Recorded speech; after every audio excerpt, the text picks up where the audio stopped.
Hello everyone, how are you all? So let's start the class. I hope आप लोग बहुत अच्छे से हैं. So yes, चलिए the paradox of right and wrong. तो ये है आज की हमारी क्लास की हेडलाइंस. और अगर चैनल अभी तक सब्सक्राइब नहीं किया है तो चैनल को कर लीजिए सब्सक्राइब, वीडियो को लाइक कर देना है और टेलीग्राम ज्वाइन कर लेना है, वहाँ से ये पीडीएफ मिल जाएगा. हमारा फर्स्ट वर्ड है वर्च्यू.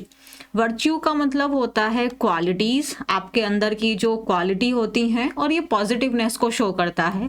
सो मॉरली गुड बिहेवियर और कैरेक्टर. तो वर्च्यू मतलब आपकी जो अच्छाई है, आपकी जो क्वालिटी है ना, जो आपके गुण हैं. सो हिंदी में वर्च्यू का मतलब गुण हो जाता है. ओके, सो आपके अंदर की अच्छाई, गुडनेस, NESS से ही दिख गया होगा, ITY से ही पता चल गया होगा. वर्च्यू का पार्ट्स ऑफ स्पीच भी नाउन है. गुडनेस, अच्छाई आपके अंदर की, आपके अंदर की मोरालिटी है ना, राइटियसनेस, OUS फिर NESS. तो NESS क्या बताता है, नाउन है. इंटीग्रिटी, प्योरिटी, नोबिलिटी, एक्सीलेंस, इन सब का मतलब है अच्छाई. आपकी क्वालिटीज़ जैसे कि हार्डवर्क और डिसिप्लिन, ये दो ऐसे वर्च्यूज़ हैं जो हमें किस चीज़ की तरफ लेके जाते हैं, सक्सेस की तरफ लेकर जाते हैं, है ना. सो ये दो ऐसी क्वालिटीज़ हैं जो हमें सक्सेस मिलती ही मिलती है. अब सक्सेस की डेफिनेशन हर किसी के लिए अलग अलग होती है. और तो जैसे अगर मैं अभी अपनी बात बताऊं कि मेरी क्लास कभी कभी नहीं आती है because of certain reasons. So but क्योंकि मेरा मन सिर्फ और सिर्फ टीचिंग में लगता है, तो कितने भी क्या बोलते हैं बाधाएं आ जाएं तो मेरा डिसिप्लिन ही होता है कि नहीं, मुझे क्लास लेनी ही लेनी है. सो अभी मेरा जो देखो क्या है, ये इरेगुलरिटी हो जाती है but still I try to be regular in my work, है ना. तो ये भी टाइप ऑफ एक हार्ड वर्क, एक डिटर्मिनेशन, एक डिसिप्लिन होता है कि नहीं नहीं नहीं, मेरे को यही काम करना है चाहे इस समय कुछ भी चीज़ आ रही हो. सेम एज आप अपनी लाइफ में भी महसूस कर सकते हैं कि बहुत कुछ आपके जीवन में चल रहा होगा जो आपको आपके मेन टारगेट से, मेन एम से हटाने की कोशिश होती है ना. अपनी जो हमारी प्रॉब्लम्स होती हैं हम उसमें इतना फंसा हुआ महसूस करते हैं कि जो हम करना चाहते हैं वो हम उससे हम दूर हो रहे होते हैं. बट ये आप ही का डिटर्मिनेशन है. जैसे अगर सपोज आप स्टडी करते हैं, आप स्टूडेंट हैं और आपके घर में बहुत अदर प्रॉब्लम्स भी हैं, तो आप कुछ भी करके आप पढ़ाई करेंगे ही करेंगे अगर आप उस चीज़ के प्रति डिटरमाइंड हैं. तो ऐसा नहीं है कि आपने 2 घंटा नहीं पढ़ाई की तो आप इरेगुलर हो गए. आप रेगुलर हैं, आप डिटरमाइंड हैं. तो कभी कभी हमारी लाइफ का ग्राफ ऐसे ही होता है, कभी भी ग्राफ ऐसे तो होता नहीं है, कांस्टेंट तो चीज़ें रहती नहीं है. तो यही चीज़ हमें डिसिप्लिन है. डिसिप्लिन का मतलब ये नहीं होता कि आप एग्जैक्टली ऐसे ही फॉलो करें. डिसिप्लिन का मतलब होता है कि हाँ, ये काम है जो मैंने करना है. अब ये ऐसे ऐसे होगा कि ऐसे ऐसे होगा, I don't care, I will do this work. This is also the new meaning of discipline that I have discover in my own life. कि discipline is not like this, it's like a single line, it's like your zigzag, you'll do it, you'll have to do it, if you want to you'll do it. So ये आपको discipline की definition को समझना है क्योंकि यही discipline की definition है जो मैं अब नई अपनी ज़िंदगी में समझ पा रही हूँ. और हार्डवर्क यही है कि कुछ भी हो जाए, मेरा फेवरेट काम जो है मैं उसको नहीं पीछे छोड़ सकती और यही मेरा सब कुछ है. इन नॉट इन लाइक मुझे इसी से मॉनेटरी हेल्प चाहिए. I enjoy this is my purpose which gives me कि हाँ, मैंने अपने आप को कुछ है, मैं हूँ. तो वैसे ही आप अपनी लाइफ में लगे रहो. बहुत प्रॉब्लम्स हैं तो प्रॉब्लम्स के बाहर आके हम जब अपने काम को कर रहे होते हैं, this is also the new definition of discipline. ठीक है. एंड हाँ, ये जो हमारे अंदर क्वालिटी आ जाती है, ये जो वर्च्यू आ जाता है, तो सक्सेस हमें मिल ही जाती है. सो आई होप कि ये नया डिसिप्लिन का डेफिनेशन आप भी सीख रहे हैं. और लाइफ के चेंजेस के साथ में हमें क्या करना है, चेंज नहीं होना है, हमें अडेप्ट करना है बट चेंज नहीं होना कि हम अपने गोल से ही भटक जाएं. राइट. और हाँ, कुछ प्रॉब्लम्स को लेके हमें हमेशा इनडिफरेंट रहना है. इनडिफरेंस का मतलब क्या होता है, फिर ENCE लगा के नाउन बना दिया. अभी मैंने इनडिफरेंट बोला था. इनडिफरेंट का मतलब है जिस चीज़ से आपको कोई फ़र्क ही ना पड़े. तो कुछ चीज़ों से तो आपको कभी फ़र्क ही नहीं पड़ना चाहिए. You should always be indifferent to so many things.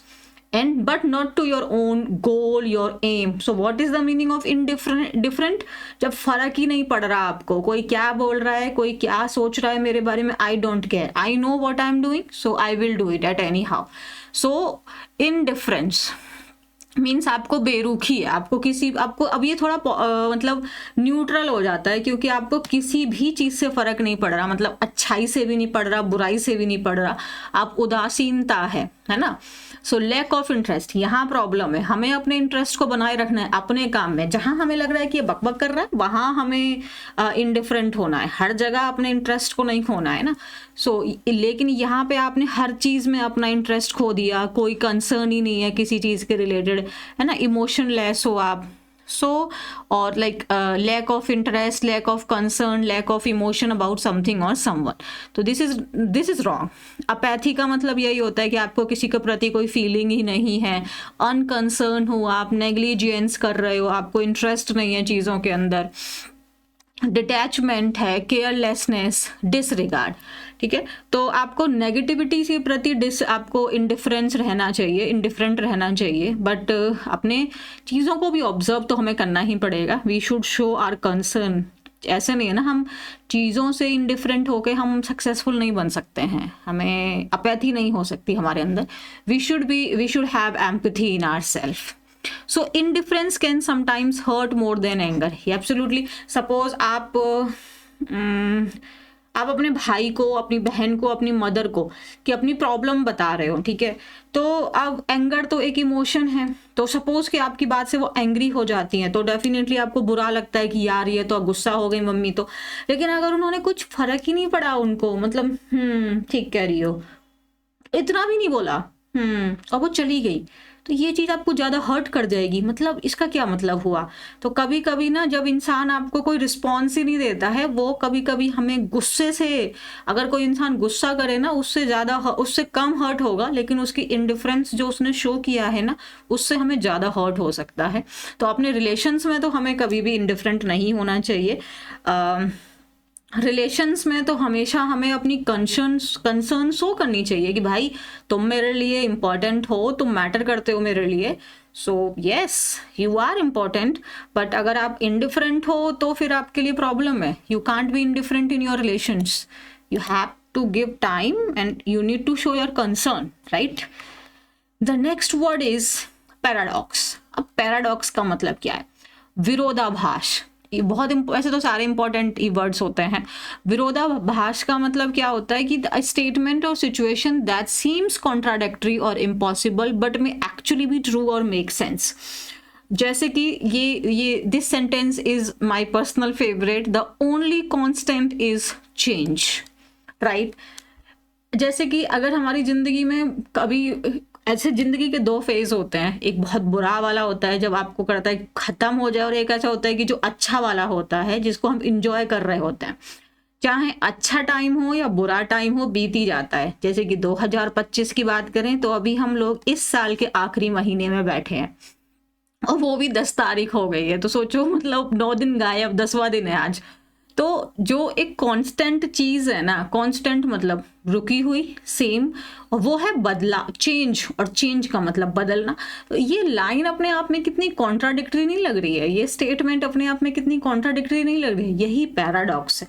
जिंदगी का भी यही है कि देखो दूसरा सेंटेंस देखो, it is a paradox that the richest countries have the highest stress level. जैसे हम लोग बोलते हैं कि यार जब मेरे पास खूब सारा पैसा आ जाएगा ना, तब मैं एकदम फ्री रहूँगा, मेरे पास कोई स्ट्रेस नहीं होगा. बट अक्सर हमने देखा है कि जिन लोगों के पास ज़्यादा पैसा होता है, उन लोगों के पास स्ट्रेस भी उतना ही ज़्यादा होता है. तो ये पैराडॉक्स नहीं हो गया? क्योंकि हमको लगता है हाईएस्ट मतलब हम लोग रिचेस्ट हो जाएंगे, या हमारे पास बहुत पैसा होगा तो हमारे पास लग्जरी होगी, हर तरीके की टेक्नोलॉजी होगी. बट वहीं पे सोचो कि वो बंदा और स्ट्रेस में है. तो ये अपने आप में दोनों वर्ड्स कॉन्ट्राडिक्टरी हो गए ना, ये पैराडॉक्स है. सो एक स्टेटमेंट या एक सिचुएशन दैट सीम्स कॉन्ट्राडिक्टरी, जो एक दूसरे के विरोध दिखाई दे रहे हैं, ऐसा इम्पॉसिबल है, लेकिन एक्चुअली में वो ट्रू है, क्योंकि एक्चुअली में ये लाइन तो ट्रू है. इसमें रॉन्ग क्या है? लेकिन अगर हम इसे हिंदी ट्रांसलेशन से देखें तो एकदम कॉन्ट्राडिक्टरी है। कांस्टेंट और चेंज तो आपस में एंटोनिम्स हैं, एक दूसरे के ऑपोजिट वर्ड है। कोई चीज़ कांस्टेंट है और कोई चीज़ बदल रही है, तो सेम सेम थोड़ी है, डिफरेंट डिफरेंट है ये, बट एक्चुअली में ये ट्रू है, एक सेंस भी है। तो जैसे हम कहते हैं कि अच्छा समय हो या बुरा समय हो, समय चले जाता है। तो जब बुरा समय होता है तब यही लाइन हमको बड़ी राहत देती है कि चलो ये समय चला जाता है, और जब अच्छा समय हो तो ये लगता है अरे नहीं, ये नहीं जाना चाहिए जीवन का। तो नहीं, the constant thing is change, life will change. अगर आज हम प्रॉब्लम में हैं तो ये फेज भी बदल जाएगा, और अगर अच्छा ही है तो भगवान करे हमेशा अच्छा ही रहे और अच्छा हो।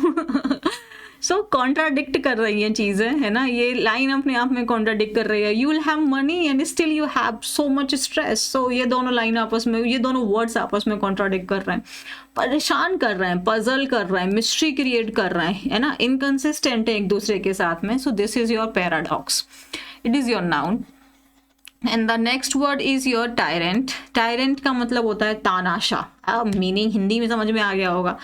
तो तानाशाह कौन होता है भाई? वो रूलर है। घर पे भी आप हो सकते हो, ऐसे जरूरी थोड़ी है कि कोई रूलर ही होगा तानाशाह होने के लिए। कभी कभी प्लीज डोंट माइंड, आपके फादर हो सकते हैं जो एकदम डिक्टेटर टाइप के, आपका भाई हो सकता है, आपकी बहन हो सकती है, आपकी मदर हो सकती है, आपका फ्रेंड हो सकता है। अ रूलर और leader who uses power in a cruel, unfair और ऑप्रेसिव वे। तो कोई रूलर आपका फ्रेंड है या आपके भाई है जो आप अपनी अथॉरिटी आपके ऊपर चला रहा है कि मेरे हिसाब से ही काम होगा, तो वो भी काइंड ऑफ एक टायरेंट है ना। सो वो डिक्टेटर है, आपको ऑप्रेस कर रहा है, दबा रहा है आपको, डेस्पोट है, ऑटोक्रेट है ना, अपना शासन चला रहा है। अथॉरिटेरियन, अथॉरिटेरियन कौन लोग होते हैं? जो अपनी अथॉरिटी जमा रहे हैं कि मैंने बोला तो बोला, मेरी बात पत्थर की लकीर है, मानना पड़ेगा भाई आपको परेशान करके रख दिया जीवन में। Even his family feared him because he behave like a tyrant. तो अब यहाँ पे मैंने एग्जाम्पल जो रखा वो आपको एग्जैक्ट रूलर वाला नहीं है। अब उसकी फैमिली भी उससे डरती है क्योंकि वो तानाशाह की तरह बिहेव करता है। तो आप समझ गए होंगे टायरेंट का मीनिंग। और इसको जरूरी नहीं है हम लोग गवर्नमेंट फॉर्म में रखें, हम इसे नॉर्मल एवरीडे लाइफ में भी यूज कर सकते हैं भाई। आप भी हो सकते हो अथॉरिटेटिव टाइप के, बट बहुत गलत चीज़ है, होना नहीं चाहिए लाइफ में। कुछ ऐसी आदतें होती हैं जैसे कि हमें पता होती है कि गलत है, हम दूसरे को बोलते हैं कि गलत है, और फिर हम वही चीज़ अपने ऊपर भी कर रहे होते हैं। तो क्या आपको नहीं लगता कि आपको इस बारे में रिफ्लेक्ट करना चाहिए? मीन्स इस बारे में आपको सोचना चाहिए। So yes, next word is our reflection. Reflection आप जानते हैं ना, वो आपकी इमेज होती है जो आपको शीशे में दिखाई देती है। यस, तो रिफ्लेक्शन का मतलब होता है जब हम अपनी थॉट, अपनी चीज़ों को सोच रहे होते हैं। सो हमें रिफ्लेक्ट करना चाहिए, हमें अपनी चीज़ों के बारे में सोचना चाहिए। सो डीप थिंकिंग और केयरफुल थिंकिंग। सो आपका कॉन्टेम्पलेशन मीन्स आप सोच रहे हैं, सोच विचार कर रहे हैं, अपने अंदर की बातें आप जान रहे हैं। इंट्रोस्पेक्शन जैसे रिफ्लेक्शन, मिरर में आपको अपनी ही इमेज दिखती है, तो वैसे ही आप अपने दिमाग की जो इमेज है अपने सामने ला के रख के आप सोच रहे हैं, तो that is your reflection, your contemplation. Introspection, intro inside, इस मीन्स आपका इंस्पेक्ट करना, मीन्स एग्जामिन करना। डेलिब्रेशन मीन्स आप चीज़ों के बारे में सोच रहे हैं, मेडिटेट कर रहे हैं, meditation and your pondering. So after some reflection she realised her mistake. इसीलिए हमें अपनी लाइफ में हमेशा कोशिश करनी चाहिए कि जब हम लोग ओवर इमोशनल होते हैं, मीन्स हम बहुत खुश हैं, हम बहुत दुखी हैं, उस समय हमें किसी भी टाइप के स्टेटमेंट को देने से बचना चाहिए। क्योंकि उस समय हम बहुत खुश हैं तो हम ऐसी कोई बात बोल देंगे जो बाद में हमें पूरी कर पानी बहुत मुश्किल है, और दुखी हैं तो कुछ इतना गंदा बोल देंगे जो उस व्यक्ति को बहुत ज़्यादा हर्ट हो जाएगा और जिसको हम बाद में करेक्ट नहीं कर सकते। तो ये चीज़ हमें ध्यान रखनी है। और अगर हमसे कुछ हो गया है, सामने वाले का रिएक्शन आया है, तो उस चीज़ के बारे में हमें सोचना चाहिए। क्योंकि हम सोचते नहीं है तो हमें लगता है कि वही गलत है, वही गलत है, वही गलत है, और फिर सोचा ही नहीं तो फिर कभी समझ ही नहीं आएगा कि मैं भी गलत हो सकती हूँ। तो मुझे ऐसा लगता है ना अपनी लाइफ में कि टीचिंग ने मुझे बहुत कुछ दिया है, मतलब एक मेरी पूरी पर्सनालिटी बदल दी है। मैं एवरीडे जब पढ़ती हूँ तो मैं हर चीज़ को कोशिश करती हूँ अपनी लाइफ में उनका यूज़ करूँ, उसको अपनी लाइफ में लेके आ जाऊँ। और वही चीज़ मैं आपसे भी कोशिश करती हूँ कि आपको नॉलेज तो लेनी है, बट अपनी जो लाइफ की इंटेलिजेंस है, जो विजडम है ना, जो प्रैक्टिकल लाइफ है, उसको भी बहुत अच्छा हमें बनाना है। तो हमें हमेशा अपनी चीज़ों के बारे में सोचना चाहिए। तो यस, आफ्टर सम रिफ्लेक्शन, और जब हम कुछ सोच विचार करने के बाद हम डिसीजन को बहुत अच्छे से समझ जाते हैं, अपनी खुद की बातें समझ जाते हैं। सो आफ्टर सम रिफ्लेक्शन उसने क्या रियलाइज किया कि उसकी मिस्टेक थी, और अब फालतू में अगर बहस करते रहते तो वो प्रॉब्लम कभी लाइफ में खत्म ना होती। After deep reflection he decided to change his career. तो बहुत ध्यान से जब उसने चिंतन किया, बहुत ध्यान से जब उसने सोचा, तो उसने सोचा उसे अपने करियर का भैया चेंज कर देना है। वो भाई लंबे समय से चीज़ें डिसाइड कर रहा होगा, बहुत सारे फैक्टर्स होते हैं अपने करियर को चेंज करने को, तो वो सब मद्देनजर रखने के बाद, बहुत अच्छे से चीज़ों को एनालिसिस करने के बाद उसने ये डिसाइड किया कि वो अपने करियर को चेंज कर देगा। ओके, रिफ्लेक्शन TION लगा हुआ है, पार्ट्स ऑफ स्पीच नाउन है। रेकलेस, रेकलेस का मतलब होता है जब आप कोई भी काम करते हैं वो भी बिना ध्यान दिए, लापरवाही से आप वो काम कर देते हैं, बेपरवाह होकर आप काम कर देते हैं। जैसे मैंने भी कहा, रिफ्लेक्शन का मतलब है चिंतन करना, ध्यान करना, और रेकलेस का मतलब एकदम बिना ध्यान दिए कुछ भी, भैया जस्ट ऑपोजिट हो आप इसके। सो लापरवाह हो आप, है ना, बेपरवाह लापरवाह। So you acting without thinking about the consequences, specially in a way that is dangerous और केयरलेस। जैसे कि अगर आप अपना जॉब रिजाइन कर देते हैं तो ये भी, और वो भी तुरंत बिना सोचे, तो ये एक बहुत रेकलेस डिसीजन है। पूछो क्यों? क्योंकि अगर आपके पास में बैकअप प्लान नहीं है, सपोज 2 महीने आपको जॉब नहीं मिली, तो आप क्या करोगे, है ना। और तो बहुत चीज़ें होती हैं हमें अपनी लाइफ में डिसाइड करनी होती है। क्योंकि किसने बोला था, आई थिंक रतन टाटा जी का एक कोट था, उन्होंने बोला था कि जब आपने एक डिसीजन ले लिया है तो अब आपकी जिम्मेदारी बन जाती है उस बात को सही बनाने की, मतलब उस पर इतनी मेहनत करो कि रिग्रेट करने से अच्छा है कि उसको हम डिसीजन को हम करेक्ट बना लें, है ना। तो इसीलिए, बट एक चीज़ और ये भी ध्यान रखनी है कि एक्ट करने से पहले आपको बहुत कुछ चीज़ों के बारे में डिसीजन लेना चाहिए, मतलब पहले बहुत सर्च कर लेना चाहिए, उसके बाद फिर उस चीज़ पे काम करना चाहिए। और जब काम करना शुरू कर दिया तो रतन टाटा जी का थॉट यहाँ पे लगता है, फिर अब पीछे मुड़ के देखने का मतलब नहीं है, अब लगे रहना है चाहे कितनी भी प्रॉब्लम आए। बट रेकलेस डिसीजन होगा तो प्रॉब्लम ही प्रॉब्लम आएगी फिर तो एकदम केयरलेस हो आप, इररिस्पॉन्सिबल, रैश ड्राइविंग सुनी, एकदम बेपरवाही से बेवकूफ़ियों वाली ड्राइविंग जो करते हैं, थॉटलेस बिना ध्यान दिए, हीडलेस, इम्पल्सिव, है ना, मन में आया तो कर दिया, हीडलेस, नेग्लिजेंट, आप ध्यान ही नहीं दे रहे हो, वाइल्ड हो। Reckless spending can lead to financial problems, absolutely. Salary आई, सैलरी आते ही खर्च कर दी, अब पता नहीं, समझ ही नहीं आ रहा क्या हो रहा है। तो एक मैं आपको सलाह दूंगी, वो ये है कि अपनी लाइफ की हर चीज़ को एक डायरी रखो, उसमें लिखो अपना टाइम टेबल, यानी कि आज के दिन में आपको क्या करना है। क्योंकि आपका ब्रेन ना नाइट होते होते वो कंफ्यूज्ड हो जाएगा चीज़ों के बीच में, डायरी नहीं कंफ्यूज्ड होगी। आपने ऑलरेडी जब लिखा है तो आप बहुत लाइक शांत दिमाग में थे उस समय, तो आप अपने आप को पता है कि हाँ ये मेरी चेक लिस्ट है। वैसे ही अपनी फाइनेंशियल रिस्पॉन्सिबिलिटीज़ को, कि वो चीज़ें जो नेसेसरी हैं जिनको तो आप अवॉइड ही नहीं कर सकते, और जो अगर चांस, अगर आप यहाँ से कुछ बचा पाते हैं, then this is for pleasure, and ये तो मेरा अमाउंट है जो सेविंग है, इसको मैं टच नहीं कर सकता। So be like more thoughtful in your life, है ना। Reckless spending can lead to financial problems. तो रेकलेस स्पेंडिंग, अगर आप लापरवाही से पैसे खर्च करोगे ना, तो फाइनेंशियल प्रॉब्लम होना ही तय है, उसको कोई टाल ही नहीं सकता। She made a reckless decision without thinking about the future. तो अब रेकलेस डिसीजन लोगे तो फिर क्या होगा, प्रॉब्लम्स होंगी। तो इसीलिए आपको ध्यान रखना है चीज़ों के बारे में, अच्छे से सोच समझ के। फिर आपको ये पता होना चाहिए ना, कोई और हो ना हो, मैंने ये डिसीजन लिया है, then I am responsible and I will make it correct. ये आपके अंदर डिटर्मिनेशन होना चाहिए, दैट्स इट। ये नहीं है कि मेरा मन कर रहा है तो मैं करूंगी और कल फिर आप रोने लग गए, मुझसे नहीं हो रहा, ऐसे थोड़ी होता है। डिसाइड किया है तो फिर टिके रहो, ये होता है। So the paradox of right and wrong. I really like this article. Very short but very meaningful. अब हमारे अगर ये दोनों शब्दों को देखें, राइट का और रॉन्ग का, आप कहोगे राइट मतलब सही, रॉन्ग मतलब गलत, तो इसमें क्या है। बट इसी को बहुत डिटेल में हम देखेंगे। What is right and what is wrong? At first glance, these seem to be simple opposite. तो अगर हम बोलें सही क्या है या गलत क्या है, तो अगर पहली झलक में देखोगे तो ये दोनों शब्द आपको एक दूसरे के जस्ट ऑपोजिट वर्ड दिखाई दे रहे हैं।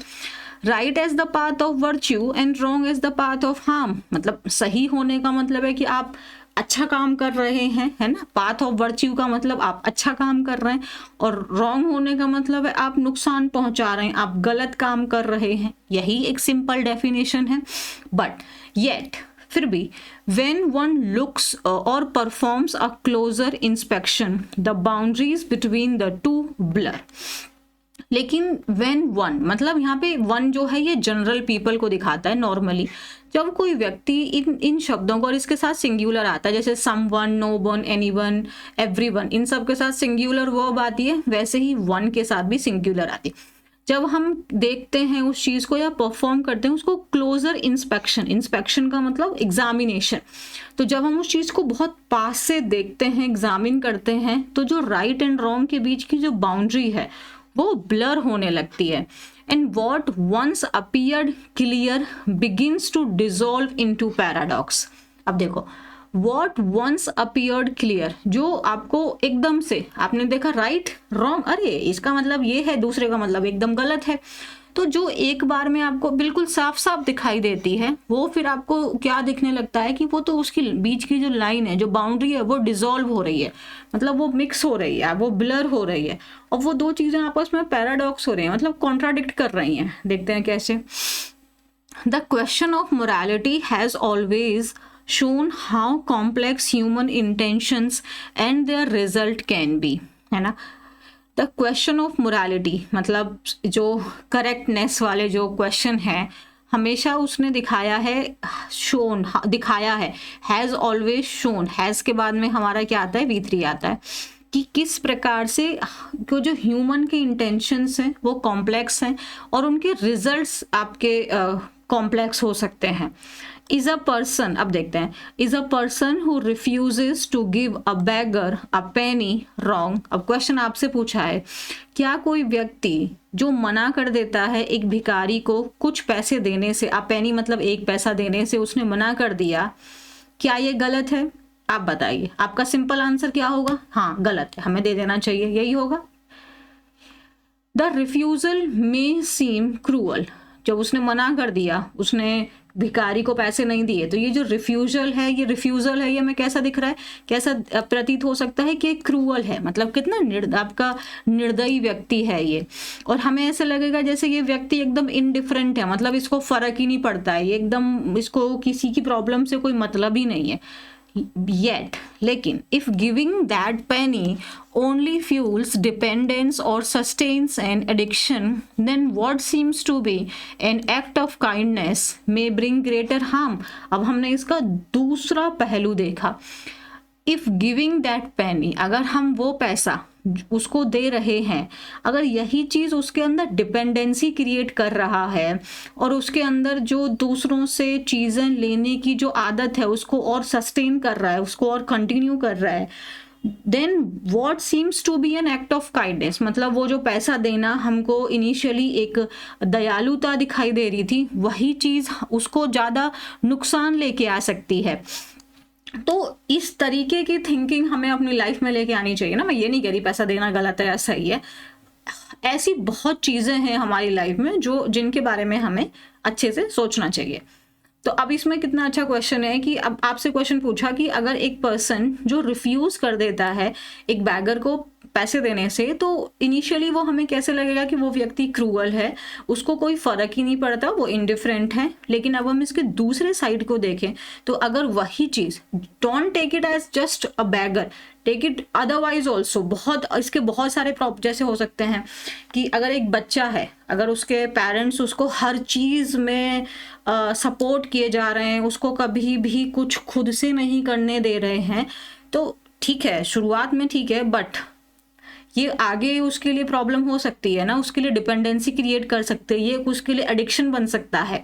तो जो शुरू में बहुत अच्छा लग रहा है, लव लग रहा है, वही बाद में हार्म, उससे ज़्यादा हार्म पहुंचा सकता है ना। Similarly is the person who kills a tyrant wrong for taking a life, है ना। और right for freeing countless other from suffering. तो अगर कोई व्यक्ति जो एक डिक्टेटर है, जो तानाशाह है, जो दूसरों के ऊपर में बुरा कर रहा है, उसको मार देते हैं तो वो गलत है कि उसने, जैसे कहते हैं कि ह्यूमन राइट लाइफ मैटर्स, यहाँ पे लाइफ मैटर्स वाली बात है, ये गलत किया उसने कि उसने सही किया कि उसने फ्री कर दिया इतने अनगिनत लोगों को जो उसकी चीज़ों से सफ़र कर रहे थे, जो उसकी वजह से सफ़र कर रहे थे। तो अब ये क्वेश्चन आता है आपसे, उसको मार देना सही है कि उसको मार देना गलत है ना चीज़, है ना सोचने वाली बात। हाँ, तो एक सेकेंड हम इसको थोड़ा छोटा करें, इतना ही होगा ये तो, ठीक है जी। हाँ, आगे क्या दे रहे हैं, is the one who saves an evil person right for showing compassion और wrong for preserving the cause of future pain. Is the one मतलब अगर एक व्यक्ति जो सेव कर ले रहा है, बचा ले रहा है एक बुरे व्यक्ति को, तो ये सही है कि उसने दयालुता दिखाई, कंपैशन दिखाया, कि गलत है कि उसने फ्यूचर पेन को आगे कंटिन्यू रखा, प्रिजर्व किया, उसको बचाया। तो वही है, right and wrong are not just about actions themselves, है ना, सही बात है ना। राइट और रॉन्ग सिर्फ ये दो शब्द नहीं है, या ये दो सिर्फ अपने आप में एक्शंस नहीं है। They depend on understanding the results of our actions and realising that everything we do affects more than just the moment. They depend, ये जो राइट एंड रॉन्ग है, मतलब मेरे नज़रिए से सपोज कि अगर मेरा बेबी है, मैं उसको डांटती हूँ, बट मुझे पता है कि कहाँ उसको डांटना है, तो मैं उसको डांट रही हूँ, उसके लिए वो चीज़ प्रॉब्लम है, बट अदरवाइज वो चीज़ ठीक है, उसको इतना तो हमें रखना पड़ेगा। तो इसका मतलब आज जो चीज़ रॉन्ग लग रही है उसका इम्पैक्ट राइट है ना। मैंने बहुत लोगों को बोलते हुए सुना है कि अगर हम तुम्हारी अभी मदद कर देंगे तो तुम डिपेंडेंट हो जाओगे, लेकिन अगर शायद आपने उनकी अभी मदद कर दी उनको ज्ञान देने की बजाय, तो शायद वो अपनी लाइफ का एक प्रेशियस टाइम बचा ले। तो जो उनको ऐसा लग रहा है कि रॉन्ग है, हम इसकी मदद करके इसको डिपेंडेंट बना रहे हैं, बट अदरवाइज वो राइट है। तो ये सिर्फ दो शब्द नहीं है, ये बहुत छोटी चीज़ नहीं है, ये बहुत मीनिंगफुल चीज़ है ना। So they depend on understanding the results of our actions and realising that everything we do affects more than just the moment. So ये जो चीज़ें हैं ये किस पे डिपेंड करती हैं, हमारी अंडरस्टैंडिंग पे कि जो ये एक्शन है इसका रिजल्ट क्या होगा। और हम जब ये रियलाइज़ करते हैं कि दैट एवरीथिंग जो भी हम करते हैं वो उस पल पे सिर्फ अफेक्ट नहीं करती, उससे कई ज़्यादा उसका इम्पैक्ट होता है। जैसे अगर एक बच्चा है, अगर वो किसी बड़े को गलत भाषा का प्रयोग कर रहा है और हमने उसको तुरंत टोक दिया, उस समय पे वो उसको रोना आ सकता है, वो रोएगा, बट वहाँ से वो लाइफ में एक बहुत बड़ा रास्ता उसका बंद हो गया कि वो कभी दूसरे से बड़े को ऐसे गलत नहीं बोलेगा, राइट। तो अभी प्रेजेंट में नहीं है उसका इम्पैक्ट बहुत लॉन्ग टर्म्स में भी होता है। Acting without understanding the impact of your actions may be the greatest form of wrong, right? Acting without understanding, हम एक्ट कर रहे हैं बिना समझे किस चीज़ को, हमारे एक्शंस के इम्पैक्ट को, ये चीज़ क्या हो सकती है, the greatest form of wrong हो सकती है। यही सबसे बड़ी गलत चीज़ हो सकती है कि अगर हमने किसी के लिए सही करने, हमने सोचा ये सही है बट वो नहीं था उसका वही पर्पस, तो वो चीज़ भी गलत हो सकती है। Not because you mean to harm but because you are unaware, इसीलिए नहीं क्योंकि आप किसी को नुकसान पहुंचाना चाहते थे, बल्कि इसलिए कि आप अनअवेयर थे उसके कॉन्सिक्वेंसेस से। And to act with full knowledge to see the chain of outcomes and still choose what lessens suffering or promotes truth may be the highest form of good. And to act, और act करना किस चीज़ के साथ, full knowledge के साथ। आपको पता है आप क्या कर रहे हैं, आप उसके कॉन्सिक्वेंसेस को भी अच्छे से समझ रहे हैं, आप उसके चेन ऑफ आउटकम्स को जान रहे हैं, और फिर आपने चुना व्हाट लेसन्स सफरिंग, कि हाँ ये काम करने से प्रॉब्लम्स कम हो जाएंगे। अब वो चीज़ प्रेजेंट में रॉन्ग हो सकती है, तब आपको पता है कि इसका फ्यूचर में रिजल्ट पॉजिटिव आएगा, तब भी आपने वो काम किया। और आपको पता है कि अभी वो चीज़ जो राइट है वो भी आपने की। Lesson, this is very important word, lesson यहाँ लिख देते हैं। दिस इज़ योर नाउन, और इस वर्ब, सॉरी वर्ब है ये, LESSEN। इसका मतलब होता है किसी चीज़ को कम करना, ठीक है, किसी दर्द को, किसी प्रॉब्लम को कम करना, मॉडिफाई करना, उसको रिलैक्स करना, काम करना, असुएज करना, pacify. Still choose what lesson suffering, कि फिर आप उसको चुन रहे हैं जो सफरिंग को कम कर रहा है, प्रोमोट्स ग्रोथ, ट्रुथ, सच्चाई को आगे बढ़ा रहा है, यही हाईएस्ट फॉर्म ऑफ गुड है। The essence of morality. Now tell me the meaning of this word essence. मतलब अगर हम इसको इन शॉर्ट बोलें, संक्षेप में बोलें, है ना, सार अगर हम बोलें मोरालिटी का, अच्छाई का, वो यही है, lies not in action but in awareness. वो आपका सिर्फ एक्शंस में नहीं होता है, कभी कभी कुछ ना रिस्पॉन्ड करना भी बहुत सही होता है ना। तो it's not only lie in actions, it lies in your awareness. It is the knowing, the deliberate reflection on what will follow, and that separates the righteous from the reckless.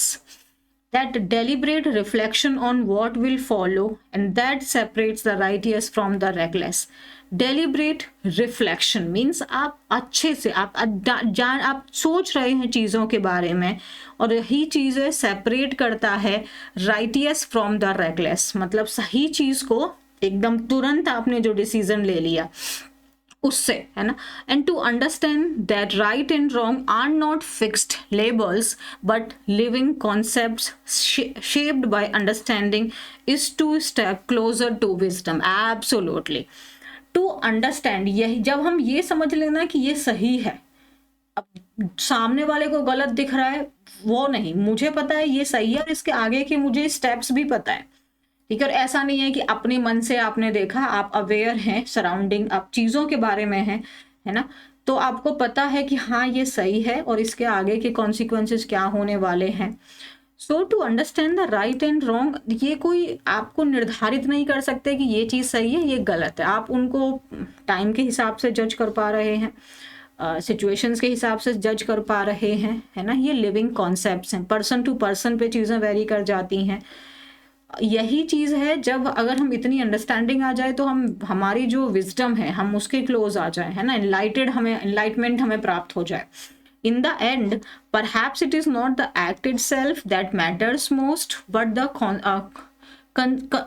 Consciousness that guides it. Yes, तो perhaps शायद ये act नहीं है, हमने सही या गलत करना वो मैटर करता है, बल्कि ये मैटर करता है कि हम कितने अवेयर हैं उन चीज़ों को लेके।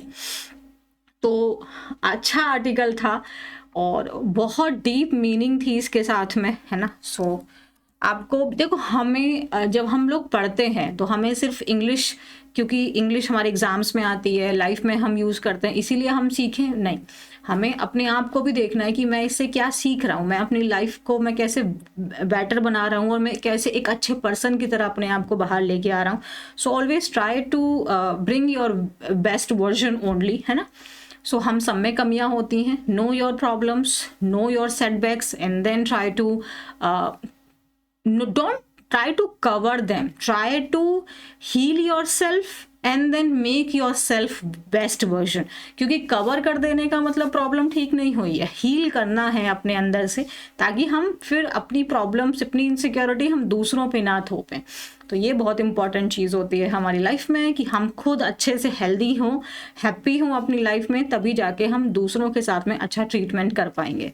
So yes, be aware, and it's not always very easy to judge what is right and what is wrong, and this is the paradox. So I hope you enjoy this class and tell me आपने आज की classes क्या सीखा, और अपनी life की कुछ अच्छी अच्छी बातें मुझे बताना, है ना, जो आपको लगता है कि हाँ उस समय पे मुझे लगा कि ये गलत है या मुझे इसकी वजह से प्रॉब्लम हुई बट बाद में वो चीज़ सही थी, तो मुझे बताओ, because sharing is caring and share is in learning. तो हम जब शेयर करते हैं तो हम खुद भी बहुत कुछ चीज़ें सीख रहे होते हैं। मुझे लगता है कि teaching is like blessing for me, है ना, खुद ही भगवान की तरफ से आशीर्वाद अगर आता है ना किसी को, तो वो मेरे लिए टीचिंग के रूप में आया हुआ है। तो चलिए बस, बाय, टेक केयर, और अपना ध्यान रखिए सभी। और क्या करना है, चैनल सब्सक्राइब कर लेना है, टेलीग्राम ज्वाइन कर लेना, ताकि आपको ये जो PDF है मिल जाए। वीडियो को लाइक कर देना, शेयर कर देना, और खूब खुश रहना है। Bye everyone.